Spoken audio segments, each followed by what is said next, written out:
Okay, welcome one and all back to Soul Mechanics. I should like to begin by stating that the Spotters Challenge is in full force. There are a myriad of values in play right now in the surrounding environment that all are extending to you certain messages and meanings that hopefully you'll be able to pick out. There are a few people who have actually solved a couple of the Spotters challenges. However, they've done it via Messenger in private, and I have to state yet again, you do not get any rewards for doing things in private. The purpose of this is to promote the channel. You have to present your answers in the comments. We gotta, engage the public here. In any case, as I said, there are a great deal of values in play all around me that are each expressing certain messages to you that, come together into a conglomerate message, one of which, in fact, I just removed from play entirely. So, there's a hint for you. In any case, in this video we're going to be discussing sensory perception, which is the video that we skipped over in doing the video on intuition, which in turn we are now skipping over a video that needs to be done on dimensional quality, as the terms such as dimension are thrown around very widely misused. And I'm an author, I have a thing for words. It really gets on my nerves when people misuse terms and words and such. So we're going to have to get down to the nitty-gritty on defining precisely what certain terms actually mean and how the messages that they're intended to convey. In any case,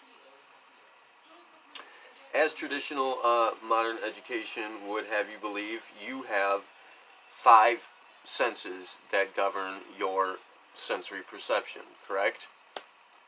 No. You have a great deal more senses than 5. And we're going to go over all of them eventually.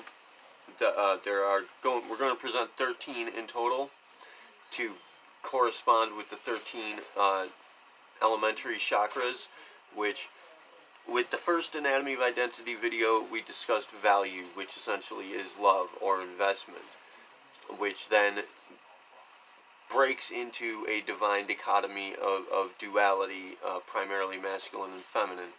And from there, those two fracture into 3 aspects, which are, commonly represented as mind, body, and spirit, or, psyche, matter, ether.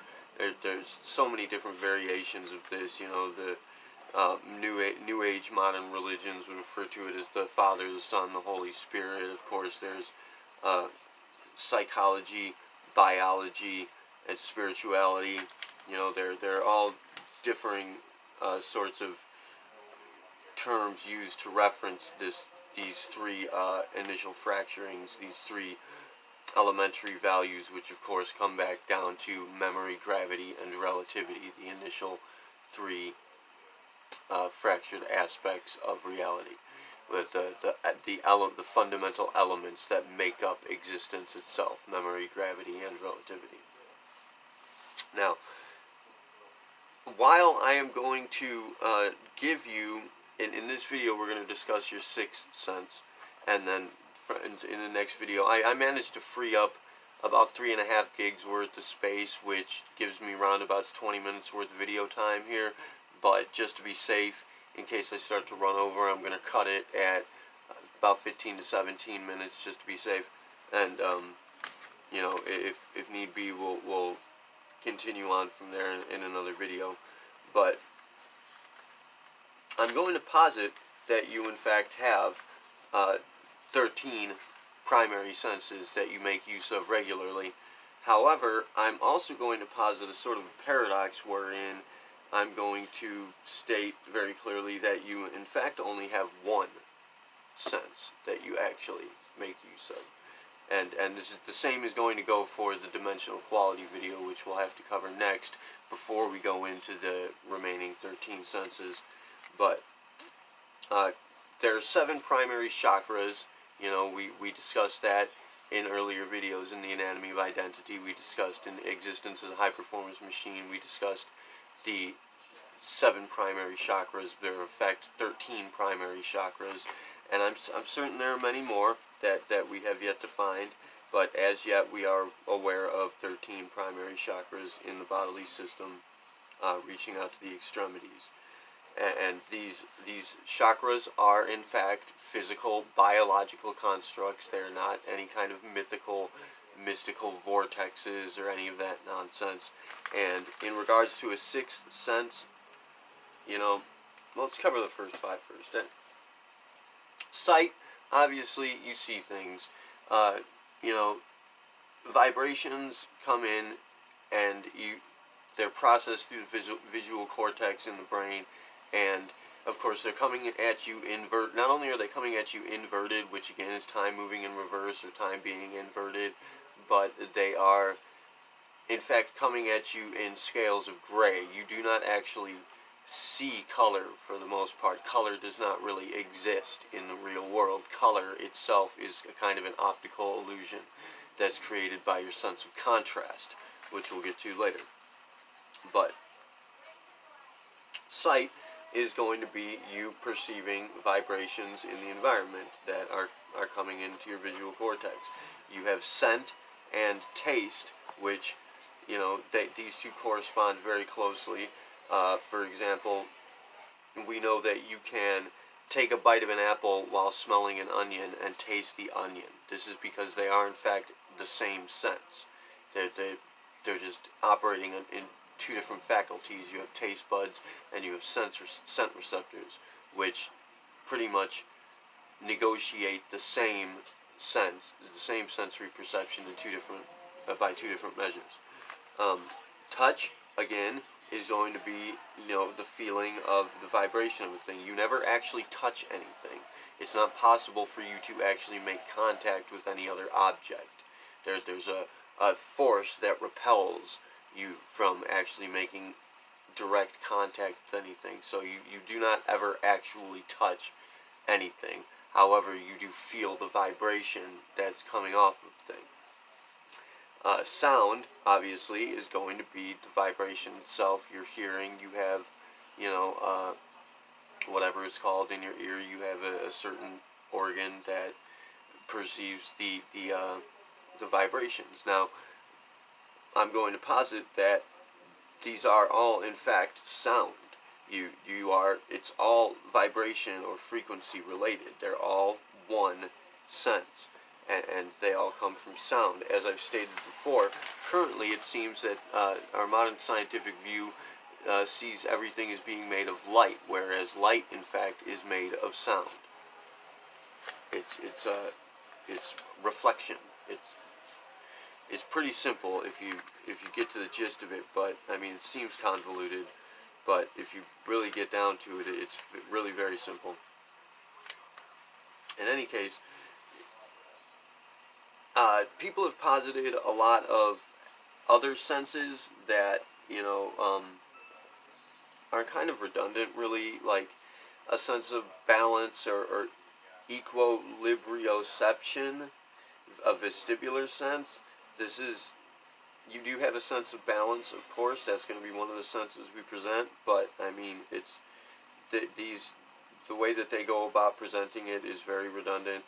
Sense of temperature, thermoception, which I believe is dictated by ranging from, your sense of cold is going to be, I think, 68 to 86 degrees, while your sense of heat is dictated by 86 to 106 degrees, and that's going to be the extremity, wherein going over that extremity you actually cause damage to yourself. Now, I have actually stuck my bare hand in boiling oil for extended durations of time without incurring any damages whatsoever, without even being hurt by it.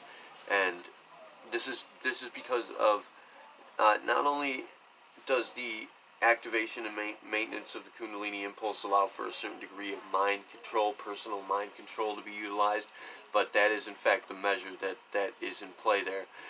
Your brain is going to go into an emergency mode or a panic mode when you exceed certain extremities in your sensation. Now, if you are capable of achieving such a level of personal mind control as to convincingly tell your brain this is not an emergency, you do not need to, for all intents and purposes, the proverbial medics do not need to be sent out, because what happens when you exceed these extremities is that your brain perceives it as an emergency, and it actually causes damage to the body in order to adequately repair itself. If you can convincingly tell your brain that this is not an emergency, it does not need to be repaired, it will not cause damage. And this is not something that I recommend attempting on your own, but I have done it, and I know that it's possible. Now, insofar as the sixth sense is concerned, many people, the basic Hollywood kind of, film feature hogwash nonsense view on a sixth sense is going to be like talking to dead people or seeing things that other people can't see, or telepathy, psychokinesis, that sort of thing. Now telepathy, we know that's real. That's been proven over and over again. That's a very real phenomenon. Psychokinesis, that's been demonstrated and documented, not only scientifically, but I personally have achieved it to a certain degree. It took a long time. It took almost over a year of training it daily and consistently to cause even the very smallest measure of alteration in my environment via mind. The extension of mind, tactile imaging being the sense that's put into play here, which tactile imaging is going to be the feeling of objects in your environment, your surrounding, which should not really be something that we discard or dismiss. I mean, you are a part of everything. This is a proven fact. You are one with everything around you, so it should be really common sense that you would be able to feel things around you, utilizing an extended perception. That's just your sense of touch. It's nothing special. It's tactile imaging. Utilizing tactile imaging, I have been capable in the past of moving objects very slightly via, from at a distance without utilizing my hands or what have you. So I've done that. I know that it's possible, and I've seen documentation on it, scientific documentation on it. So I know that psychokinesis is a real thing. However, it is not a sense. You do, in fact, have a sixth sense, though, and it's right in front of your face. It always has been. It's so simple, it's absurd. In fact, you might say it's a joke because, well, your sixth sense is what we call humor. And, again, you might take that as a joke, and, well, it kind of is. But at the same time, it's a very serious matter because your sense of humor essentially dictates or governs your sense of tolerance, your sense of style, your sense of discretion, your sense of association, really. Your sense of humor is what dictates what sort of an attitude you have towards life, period. And it is pretty much your sense of attitude. We call it humor because we're trying to make things as basic and as simple as is possible here. So that all this nonsense with the thermoception and proprioception and all that, we can toss that out. It's useless. It's just junk. It's stuff that people are coming up with trying to discern, other senses that really are just adjuncts to the initial five senses that are already presented. However, your sixth sense is in fact humor, and again, it governs tolerance, and to a certain degree, it governs your sense of direction, which would be your seventh sense. Your seventh sense would be direction, or what I've termed as being your sense of trajectory, which is how, for example, you can, reach out and catch a ball that's thrown at you, again, presenting the binding problem where the brain is thinking backwards in order to calculate the exact measurements that are required in order for you to perform tasks that are otherwise seemingly impossible. Because, when that ball's thrown, you have to react to it in a certain amount of time. By the time that ball gets to you, you know, you're already, you haven't had the time to think about what you need to do to catch it. Your brain actually has to calculate that backwards. So that's, again, time moving in reverse. We've already spoken to that with the intuition video, which intuition is going to be the ultimate 13th sense, or we're going to reterm it at that point. But in any case, that's your sixth sense, humor. It's simple. It governs style, it governs discretion, it governs tolerance, it governs attitude in general. And so that's all the time we have for this video, and that's what we're going to speak of. We've already spoken of direction or trajectory as a seventh sense, so we'll get into that later. But thank you very much for watching this. This is we're redoing this. I'd like to state that with the discovery of synesthesia as a whomever, anybody that's familiar with synesthesia as a I am not sure what you'd call it. Synesthesia is something that people have. It's not an illness, but it's a condition that people have, wherein their senses senses overlap with each other and get confused, and people, for example, can see sounds or hear colors. With the discovery of synesthesia, we can thereby determine that yes, in fact, all senses are one sense, and all 13 of the senses that we're going to be discussing all fall into that 13th singular sense, which all falls into that one dimension we're going to speak of with the dimensional quality video.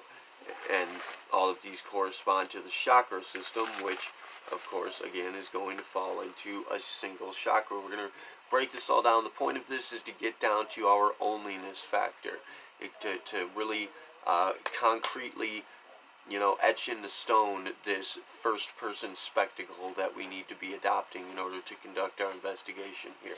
So that's what we're going to be getting at in the future. Thank you all for watching this one. Keelah, Taerve, siari, Namasté. Please try to be as humorous as is possible going into the future, because beginning with the next videos, we're going to start to get a little serious here. Things are going to start to get literally very serious. We're going to be discussing reality itself. So shit's about to get really real, folks. Anyways, again, Namaste. Love you all. Thank you for watching. Hope to see you soon.